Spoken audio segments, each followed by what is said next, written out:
There are many things one might regard as quintessentially British. The Queen, cups of tea, fish and chips. However, there's now an unexpected addition that can be added to this list.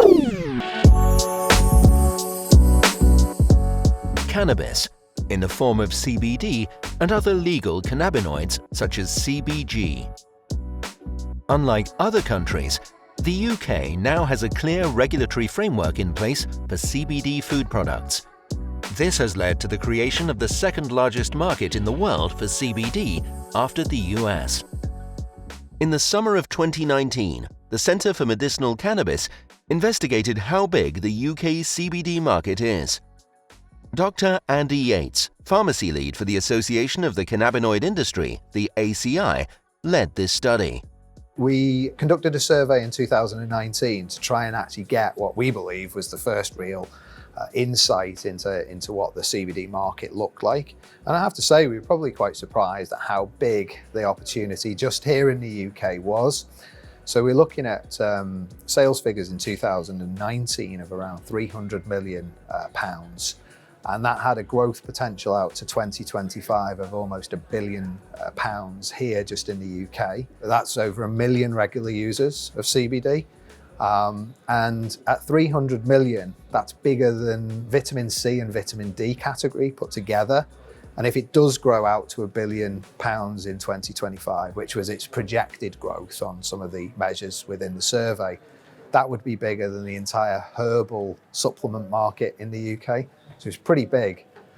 In February 2020, the UK's Food Standards Agency, the FSA, provided clarity relating to CBD and novel foods. All cannabinoids were deemed novel foods by the European Commission in January 2019, meaning technically they are not permitted as an ingredient until they have a full novel foods authorization from the European Food Safety Authority. To the UK's advantage, the FSA's position differs slightly. Dr. Parveen Bhatarah, Regulatory Director for the ACI, explains. Each company should have submitted their appropriate, compliant novel food dossier for their CBD products which are on the market. It's very important. And the FSA UK have said in February this year that CBD products already on the market would need to have a validated novel food application by 31st of March. Otherwise, they will not have their products on the shelves. Dr. Adela Williams, a partner at law firm Arnold and Porter, is positive about the effect the FSA's clarity will have on the UK CBD sector. I think one of the big advantages to the UK is the fact that following the announcement from the FSA in February of this year, companies now have a degree of certainty. They know that they have to get their applications in by March of next year. And they know that they will only be able to put an application in if they were on the market in February of this year. So I think we now have some certainty about timelines, and subject to getting in those applications, existing CBD products can remain on the market while the applications are processed. Despite this favourable regulatory environment, there is a slight catch. In order to get their CBD scientific dossier validated, a company needs to provide enough data to prove that the CBD in their finished product is safe for human consumption. Dr. Paul Duffy, toxicological advisor for the ACI, helped identify which data the FSA needs from companies to prove the safety of CBD in their products. There is information on CBD, but the majority of it relates to pharmaceutical grade, which is highly pure. And to give you an example, there is a drug that's been approved in the UK and in the US called Epidiolex. And they have a full toxicology package. The issue is that's a highly pure grade of CBD. There's next to nothing, hardly anything, except CBD in those pharmaceutical preparations. With foodstuffs, there are other cannabinoids present. And therein lies the issue. What the effect of other cannabinoids in the mixture has on the toxicity or safety profile of CBD. And without that information, we're not prepared to either validate or necessarily approve a novel food application. So there is the gap.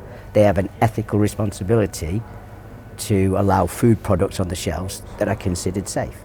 In order to fill these gaps, each dossier must include a full toxicology assessment, a stability assessment, product manufacturing data for a minimum of 5 batches, total ADME assessment, genotoxicology studies, detailed information on typical CBD exposure and usage, risk assessment and mitigation plan, submission of additional relevant supporting data. This is not simply a case of filling out a form.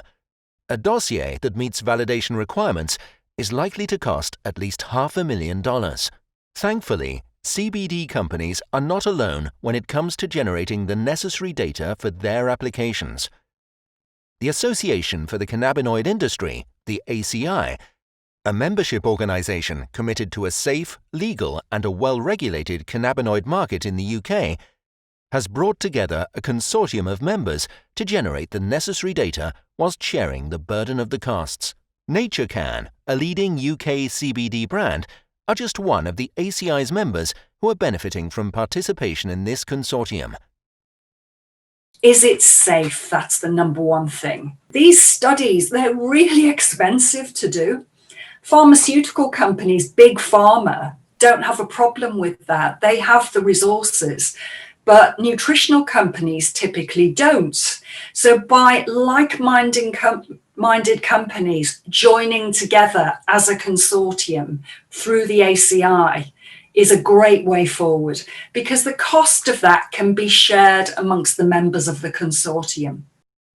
Currently, there are hundreds of small companies propping up the UK CBD market, and all taking a slice of an estimated £300 million pie. However, only a small percentage of these will be novel food compliant come the FSA's 31st March deadline, meaning that this ever-growing CBD pie will ultimately be shared by fewer market participants. CBD already has a foothold in British mainstream retail chains, but this is set to increase further after new regulations come into force at the end of March 2021.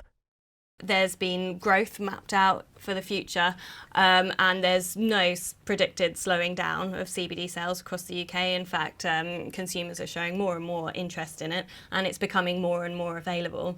So there is an enormous amount of potential in the CBD market, and that's just the CBD market. That's nothing to do with the other cannabinoids as well. And we're starting to see CBG, we're starting to see interest in other cannabinoid markets.